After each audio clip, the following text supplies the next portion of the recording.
All right. This is Isha, Big Brother Boomerang from 410 Line Dancers. This is 410 Line Dancers TV, where we talk to the people who make soul line dancing great. Today, we are talking to another one. Angela Jeter is in the building. What? Yeah!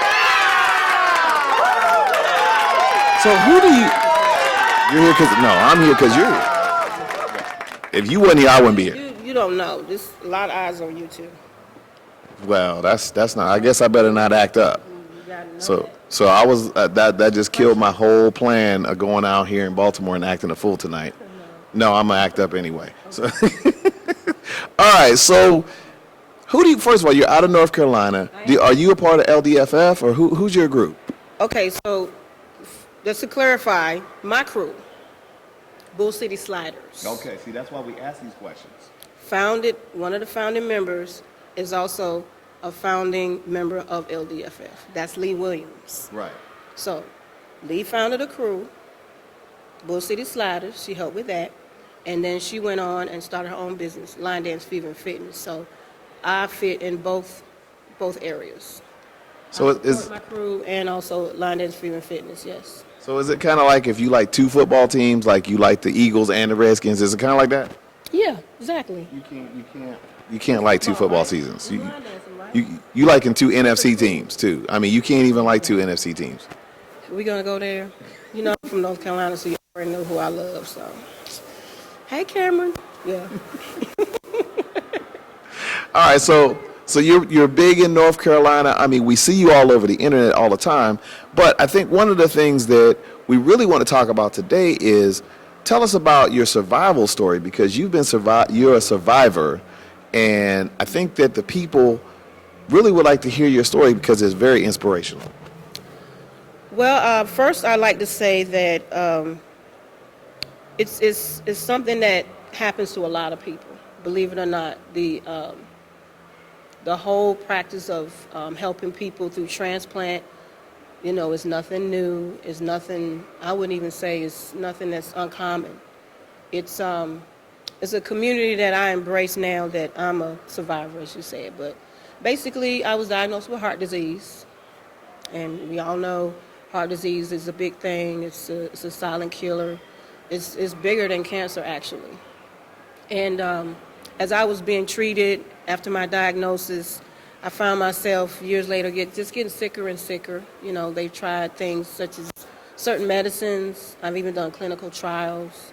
I've had a pacemaker before. So just kind of, you know, did some things at first that I would think would help me through my issues of didn't have a lot of energy, shortness of breath. I had to cut down a lot of my physical activities, stop working so much. And in 2017, I actually had a full-blown heart transplant. Wow. I did. Wow. Mm-hmm. And how has your recovery been from that full-blown heart transplant, first of all? Mm-hmm. Tell us about your recovery process. Well, everyone's different. For me, it was very, very difficult, very trying. I would say from the time I got my transplant, which was April 30th, 2017, is like a new birth date. So standard procedures of, you know, being in the hospital, under nurse's care. And I tell people that everyone's different, because you may see some videos out there where you see people kind of like 2 weeks later in their grocery store, and that wasn't me. It was very hard for me. And I say that just to give people a real dose of what to expect. Everybody. So for me, recovery just included a lot of therapy. I had to learn how to walk again. My kidney shut down, so I was dialysis. 2 blood clots. I mean, my body was pretty much a wreck.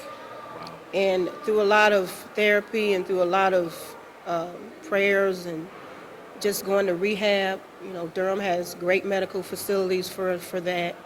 And I would say, if you check out a video that was posted on YouTube, my transplant was in April of 2017, and say around September was when I kind of really came out, but I was with my cane.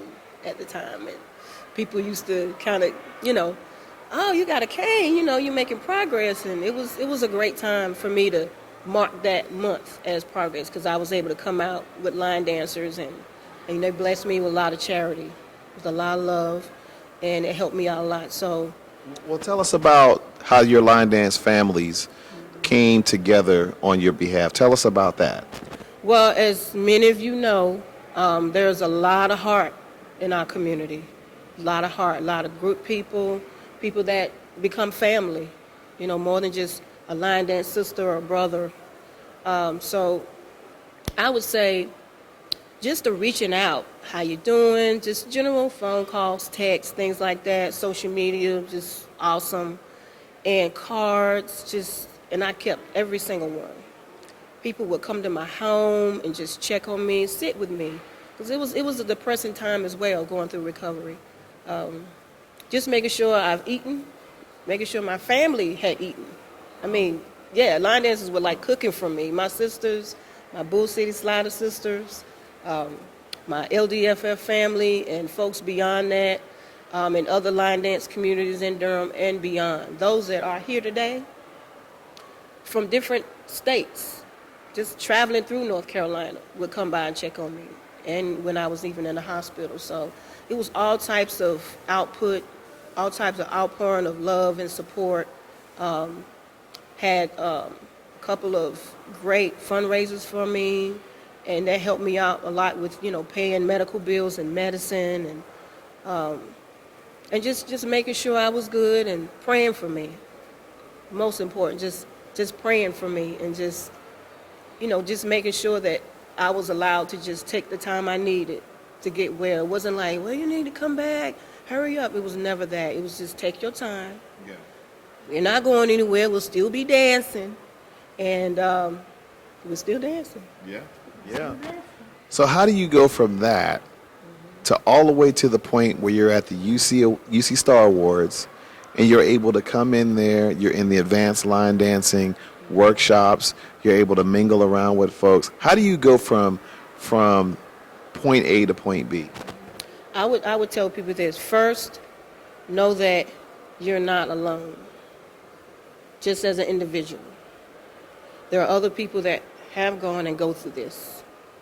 Transplant, whether it's a heart or a lung, you hear people that are double organ transplant. There are many people that have gone through this. Reach out to them, get a support from a group that you trust and that, you know, makes you feel like you can count on some people. So that helped a lot, because I did reach out to people in the transplant community, locally and on social media. I would tell folks also to just utilize the resources that you're given, because, of course, you would know this, but when you're a transplant patient, you get a team, and they are charged to help you get back. You have a coordinator, what we would call a transplant coordinator. These are like registered nurses. You have your doctor, you have your team of social workers, you have a team of therapists, everyone from psychologists. You know, I saw a pain psychologist. Didn't know they existed, but big help because of the medicines. You know, you're dealing with the opioid crisis, so you got that issue going on. And I would also tell people, just pace yourself. You know, try to utilize whatever you have. My mom used to tell me, if you're getting up every day, that's for a reason. And sometimes you don't think about it because you're just too busy going through, and you're in your pain, you're in your feelings, you know, you're not feeling well, and spiritually start to really get that, you know, and you tap into that thing inside of you that says, yeah, I'm waking up every day. Let me go out here and try to do a little of this, a little of that. So you find yourself, you know, when you say, for instance, you're sitting down at a meal, you start eating a little more. When you're at home, sometimes I used to just, let me just sit out on the porch for a few minutes. Little things like that go a long way. So those three things I tell people, look, just tap into your spirituality, use the resources that are available, the team, and find a support group. So tell me about the bracelet. So Linda Hardy has been giving out these bracelets.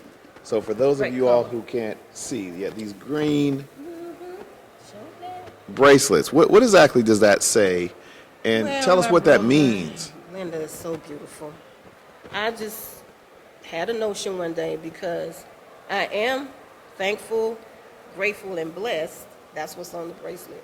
And green represents the organ transplant color for a heart. That's what it is. Organ transplant color is green. So that's the green, and then the grateful, thankful, blessed is just a way to say, well, we all think about being thankful, being blessed, being grateful. You know, we talk about it all the time. Are you grateful? Yeah. Show gratitude for things that people do for you. Are you thankful? You know, I'm thankful for my family. Are you blessed? Yeah, I'm blessed. I woke up this morning in my right mind. So that's a phrase that's kind of like popular. So I just kind of found a way to share it and represent the green that's for organ transplant. So when you see it, you know, it's just like just something symbolic to wear and just remind you about you and think about your life, not just from me, what I've been through, but when you see that, just a little calling card to say, yeah, I'm thankful, I'm grateful, I'm blessed, you know, based on what you've been through. So tell us, for those out here who want one of these, how can we get one of these? Because you're not getting mine. So, I need mine. well, Miss Linda has them here at UC, so she's in Virginia, so Linda Hardy will have some extra ones if you could reach out to her, but this is like the second wave of them. So I guess you would contact Linda. Yeah, so if you want one of these grateful, thankful, and blessed, these are embossed so that they don't rub off. Because if many of you all know, these things will rub off on you. So this is embossed. If you want one, Linda Hardy is the lady. She's documenting all the soul line dancing history, and she is doing a great job. Her thing's about to launch too, by the way. She's on her way. I mean, she's been around the country. Yeah. So if you haven't heard of Linda Hardy about this historic thing she's doing with line dance, just reach out to her. If you have something to share. Yeah, she's from Virginia. So, is this fair to ask? Do you got some new dances out there, though? Well, let me just say, you know, when people say new dances, I'm like, well, you know, this is my thought with line dance. You know, the moves are recycled. Right. So the songs are. Okay, so what new recycled dance do you have out there? How about that? I would tell people, if you're at UC Star Awards course, I introduced the dance I did last year, ATO Jams. That's a good event called Harder. That is just a way to just kind of do something, get your heart rate up, get your heart pumping, not a lot of intricate moves, just a little something to kind of work on that, right? And then I'm actually attending a couple of events in March and in June, so I'll be probably introducing some dances there. The March event is Rhonda Gaines Coleman. She has an old school event in March. I love Rhonda Gaines Coleman. So I love go on her. her page for that. And then About That Dance, right here in Maryland. About That Dance. If you don't know, you better know. Yes, Vision 2020. That's a Okay. huge one. Okay. So I'm blessed to be on that You're ticket. gonna be out there creating. You gonna show I'm just some gonna new stuff, do what some I'm new gonna do. recycled stuff. Right. But it's gonna be new music. It's gonna be new to you. Okay, it'll be new to me. Recycled moves. It'll be new to everybody else. It's recycled, but new to everybody else. So I think what's so wonderful is your amazing perseverance. You go from heart transplant to recycling new dances. I'm just trying to walk in my blessing, and I always tell people I give what I get. You know, what I just said about the line dance community, and just, you know, my family, because nobody knows my family, but, you know, I have a great family, wonderful sister, my mom. I lost my brother, so he's here with me always in spirit. And it's just everywhere you go. You know, these people here are just, we're a special breed. This community is a special breed of people, and I just tell people just focus on that and just enjoy the community. It's a great community. They're very kind people. And when I dance, I'm dancing because I'm a mentor for Lee Williams, who pretty much got me started in it. I started dancing in December 2009, and I'm still dancing with my friend. We just celebrated our 10-year anniversary. God is good, and we had a great, great time. It was a moment where we got to reflect on when we didn't know anything and didn't have a special place. We just danced whatever we wanted to dance. Didn't know who created the dance, what the name of it was, and we're still dancing together, and I love it. I love it. Well, this has been Isha Big Brother Boomerang from 410 Line Dancers TV. I'm with Angela Jeter. If y'all don't understand about persevering through all kind of stuff, you need to make sure that you are paying attention to Angela Jeter. Your story is amazing. We are so honored to have you here to share your story of perseverance. Thank you so much. Please let us know what you think about the conversation. Like, subscribe, comment. When are you having an event? Whichever one of your line dance families you're talking about. Well, you know, LDFF, that's Line Dance Fever and Fitness. Every month. Every month. Right. Right. The next one we're doing is the pre-Super Bowl Jam, February 1st. Okay. If y'all in town, Raleigh, Durham, come through, go on their Facebook page. Yeah. Line Dance Fever and Fitness. But Yeah. that's why I'll be next. All right, y'all heard it here. Like, subscribe, comment. Let us know what you think. Thank y'all, and we'll see y'all in the next episode.